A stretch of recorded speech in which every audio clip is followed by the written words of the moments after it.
passerelle. Capitaine, ici Sergent Cascouillard. Nous sommes attaqués au niveau du secteur 2. Secteur 2, secteur 2. Mais quoi encore, secteur 2 déjà?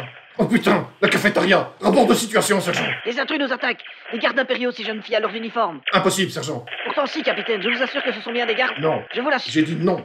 Aucun fidèle serviteur de l'empereur ne lui tournera le dos. Mais l'an dernier, souvent... Ça suffit. Je vous ai dit que c'était impossible. Alors, reformulez. Des traîtres attaquent. Reformulez. Les renégats sont... Reformulez. Salut Carstar. Aujourd'hui, c'est toujours du Blackstone Fortress. Et on va peindre des gardes impériaux renégats. Reformulez!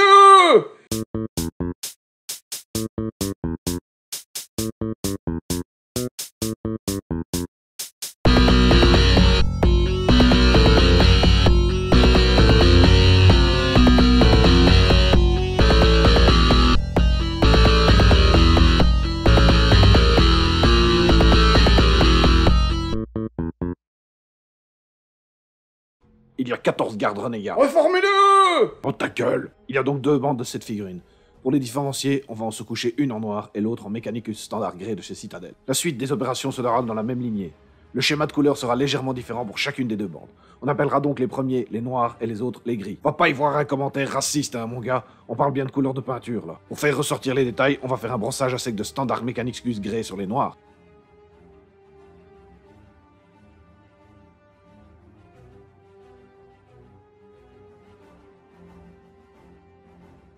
Et de Downstone plus clair sur les gris.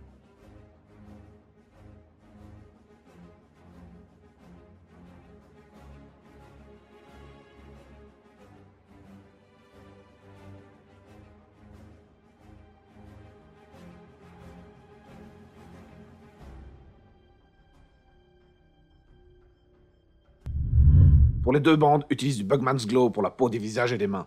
N'oublie pas le petit carré de peau pour les 2 qui ont des gants de biker avec le dos de la main apparente.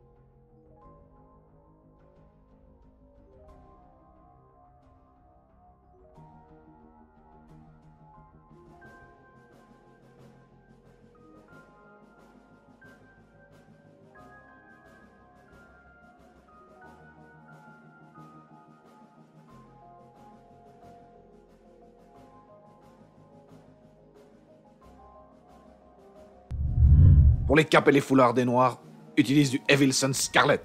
C'est du rouge pétant, mais les lavis atténueront la couleur plus tard.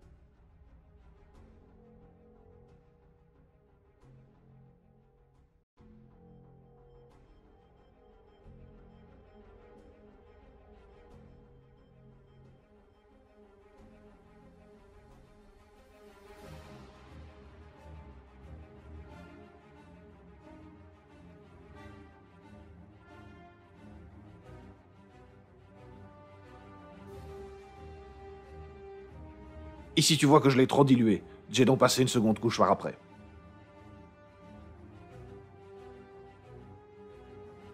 Pour les capes et les foulards des gris, j'ai pris du Stegadon Scale Green.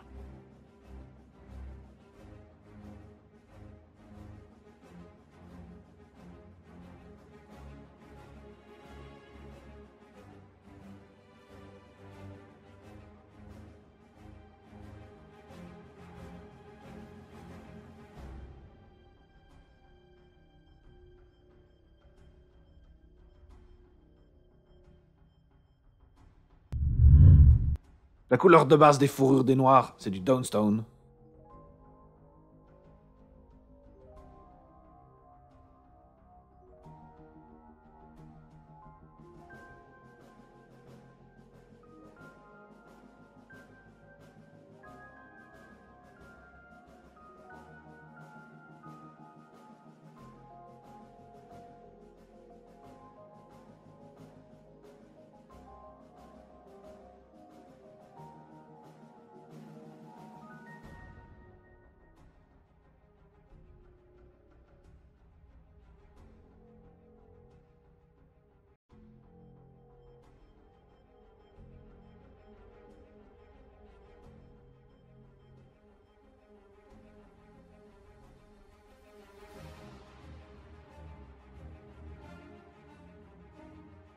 Et celle pour les gris, c'est du Montfang Brown.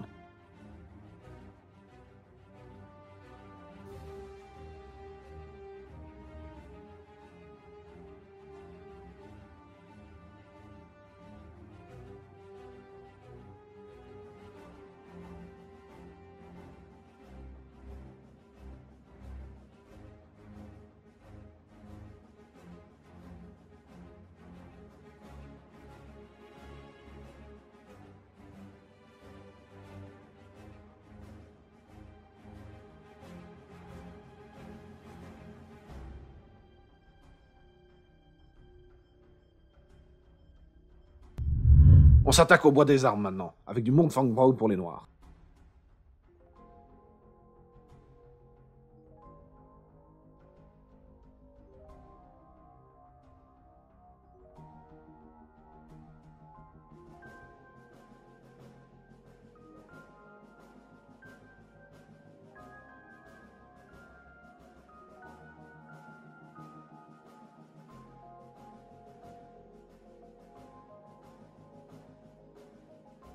Car oui, au 41e millénaire, même les lance-flammes ont une structure de base en bois.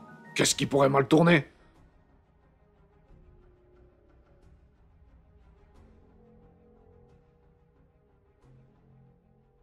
Et pour le bois des gris, on va utiliser du Dumble Brown.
Pour les deux bandes, on utilise le bien connu Lead Belcher, pour faire le métal des armes, des piques et lames diverses, des grenades ainsi que des côtes de mailles.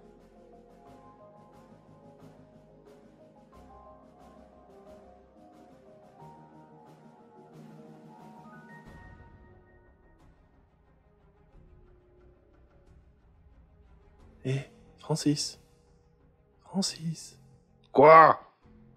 Tu pourrais peut-être faire un petit brossage à sec de Stormhouse Silver de Citadel sur les armes et les autres parties métalliques. Ça donnerait pas trop mal, non? Qu'est-ce que tu comprends pas dans speed painting? Tu crois que j'ai le temps pour ces balivernes?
Hush à petit bone pour les bandages autour de leurs poignets, pour les crânes à leurs pieds, que tu les aies ajoutés toi-même ou qu'ils y soient de base, comme pour le sergent, et pour les masques du sergent et du lance-flammeur.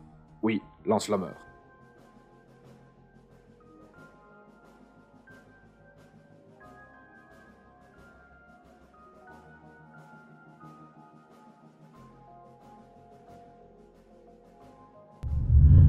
On passe au shader.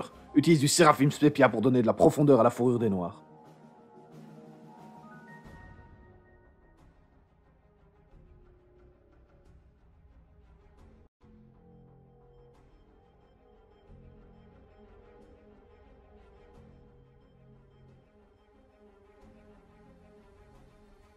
On utilise la même teinte pour recouvrir la majorité des surfaces métalliques des deux bandes, pour leur donner l'air légèrement rouillé du matériel mal entretenu de ces traîtres. Reformez-le!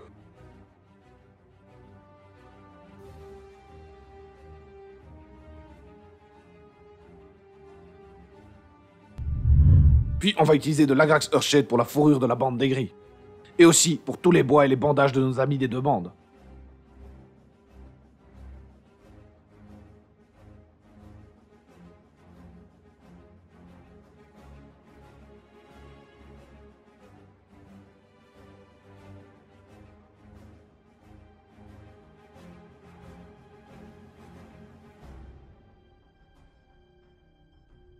Maintenant, on va prendre du Null Oil et en couvrir généreusement chacun des membres de nos deux bandes. Évite de le laisser trop s'accumuler dans les creux et les recoins. Il ne faut pas que ça déborde, mais n'hésite pas à en mettre une bonne dose quand même.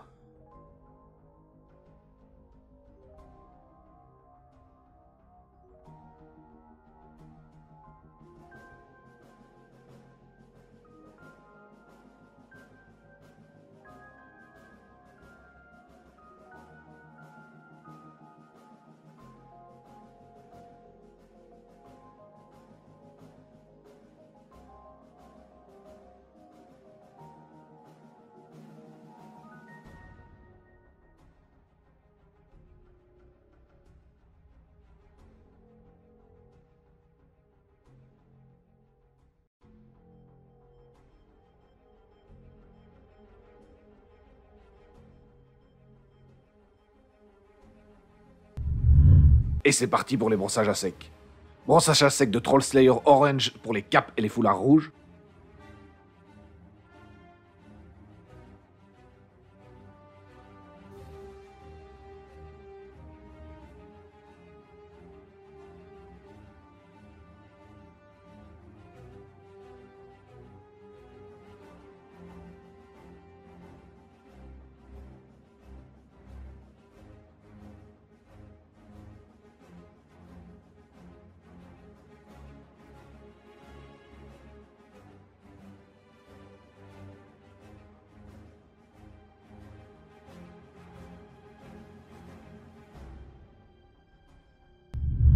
Brossage à sec de Harriman Blue pour les capes et foulards des gris.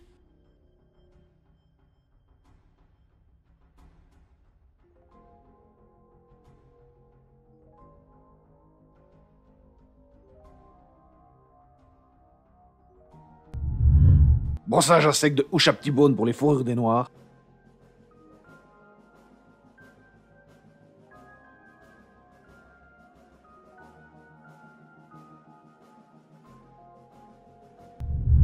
Et de Scrag Brown pour les fourrures des gris.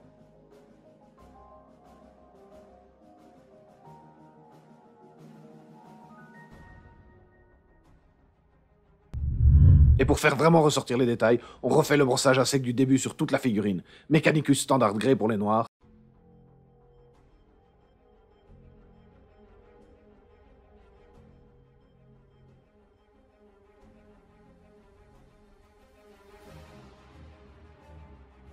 Et Townstone pour les gris.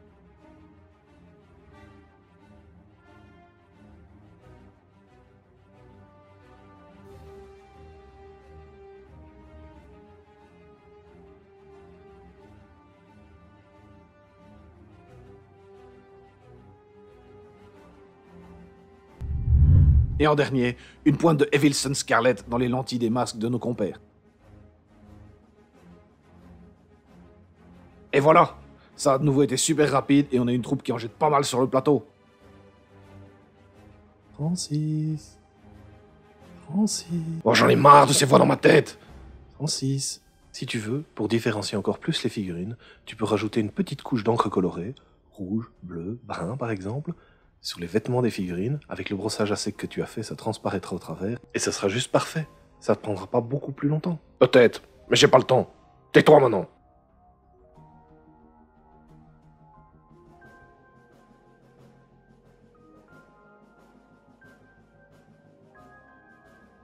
Si tu as suivi tous mes tutoriels Blackstone Fortress, tu as maintenant peint tous les ennemis de la boîte de base. Félicitations. On va faire une petite pause pour se concentrer sur d'autres projets, mais je reviendrai avec une ou plusieurs vidéos pour peindre les personnages joueurs. Allez, bisous les castars.